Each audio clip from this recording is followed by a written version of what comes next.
আজকে আমি ডিমি কুমড়ার একটি মোরব্বার রেসিপি নিয়ে চলে আসলাম। আসসালামু আলাইকুম বন্ধুরা, সবাই কেমন আছেন? আলহামদুলিল্লাহ সবাই ভালো আছেন।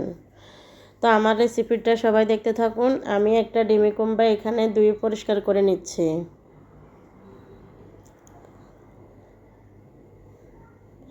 পরিষ্কার করা শেষ হয়েছে, এগুলো আমি কেটে নিয়েছি, কেটে ধুয়ে নিতেছি। এই রেসিপিটা কিন্তু অনেক স্বাদ। এখন আমি পাতিলে সিদ্ধ করার জন্য ভিতরে রেখে দিলাম, একটু পানি দিয়ে চুলার উপরে তুলে দিলাম।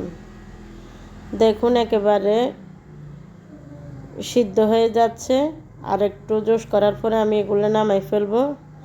তো আপনারাও এই কুমড়ার রেসিপিটা বাসায় তৈরি করতে পারবেন, কিন্তু অনেক স্বাদ। এগুলা সকালে এবং বিকালে নাস্তা হিসেবে খেতে পারে। এখন আমি 3-4টা দারচিনি এবং 2-3টা তেজপাতা দিয়ে দিচ্ছি, নারকেল দিয়ে দিচ্ছি, বাদাম আর কিশমিশ দিয়ে দিচ্ছি।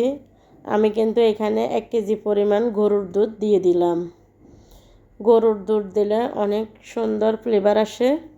এখন চিনিগুলো অ্যাড করে নিচ্ছি। এভাবে কিন্তু এই মোরব্বাটা আমাদের ফেনী ডিস্ট্রিক্টে রান্না হয়। আপনাদের কোন জেলায় কিভাবে রান্না করে, এটাকে কি বলে আমাকে কমেন্টের মাধ্যমে জানাবেন। তো এখন আমি কুমড়াগুলা একটু সুতার তেনায় এগুলা চিপে পানিগুলা বের করে নিলাম, আপনারা দেখতেছেন। তো এখন শিরাগুলো হয়ে গেছে, আমি এখানে কুমড়াগুলো ঢেলে দিচ্ছি। তো এটা অনেক স্বাদ, অনেক মজা, আমার কাছে কিন্তু খেতে অনেক ভালো লাগে। তো বন্ধুরা, আমার ভিডিওটি যদি ভালো লাগে আপনারা একটা লাইক দিয়ে দিবেন।